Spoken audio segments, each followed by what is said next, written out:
여러분 안녕하십니까? 우수건입니다.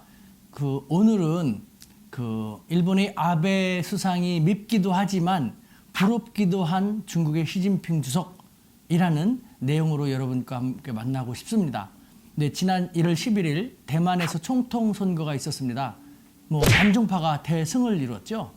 이에 대해서 대만 사람들은 우리 민주주의가 실현되었다 하고 즐거워하고 있습니다. 반면에 중국 대륙에서는 독립은 결코 좌시할 수 없다라는 식으로 경고를 보내고 있죠. 이 총통 선거 현장에는 검은 복면 차림의 홍콩 사람들도 다수 참가를 해가지고요.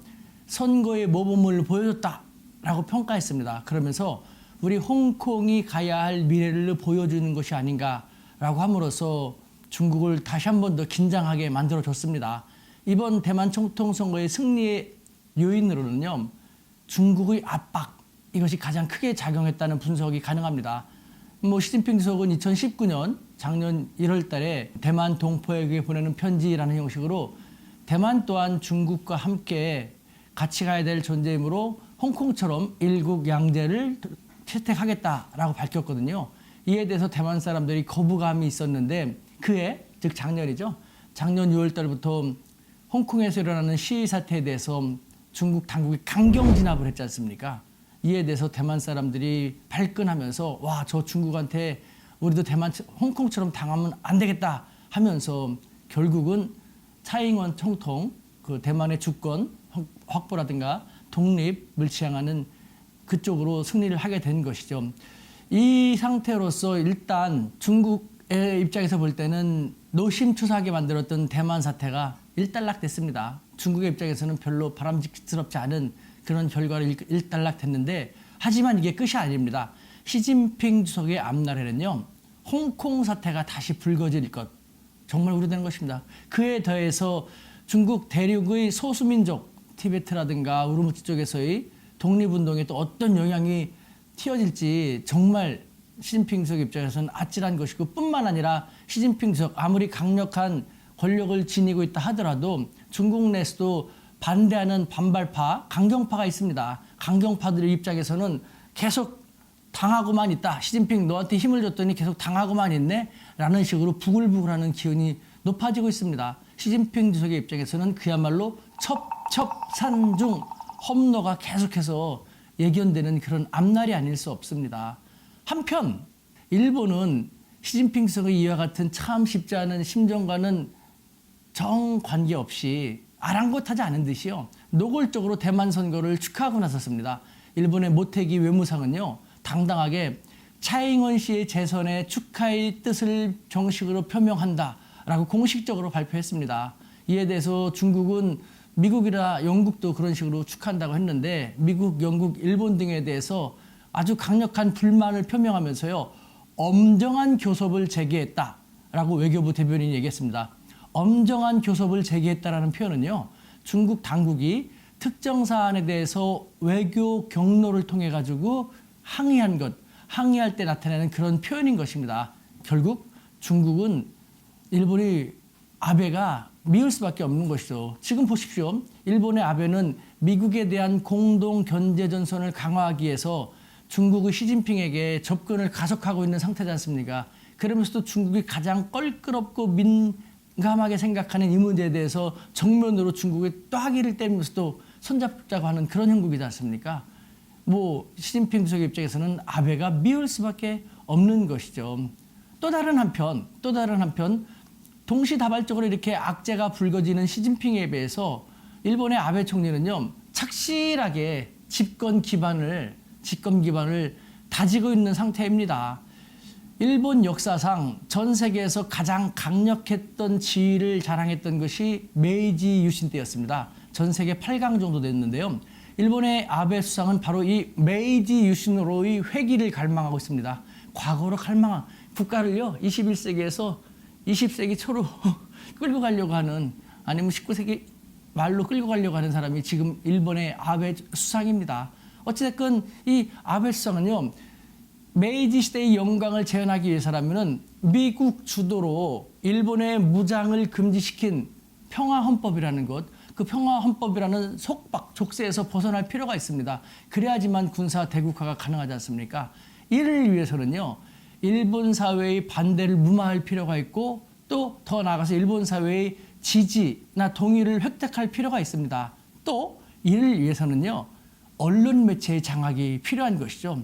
그래서 일본의 아베성은요, 언론 매체의 장악에 더욱더 열을 올리고 있고 마침내 NHK 장악을 노골화하기에 이르렀습니다. 여러분, 얼마 전만 하더라도 일본의 NHK는 영국의 BBC와 더불어서 전 세계에서 양대 공영방송 가장 신뢰할 만한 언론이다라는 찬사를 한 몸에 받아왔지 않습니까? 근데 지금 NHK는 어떻습니까? 아베 총리가 집권한 이후로 그 명예가 엄청나게 많이 떨어지고 정권의 나팔수 소리를 듣고 있지 않습니까? 그런데 이제는 정권의 나팔수 소리를 떠나서 완전히 정권의 앞잡이, 정권의 뭐 대변인과 같은 그런 식으로 만들려고 하는 것이죠.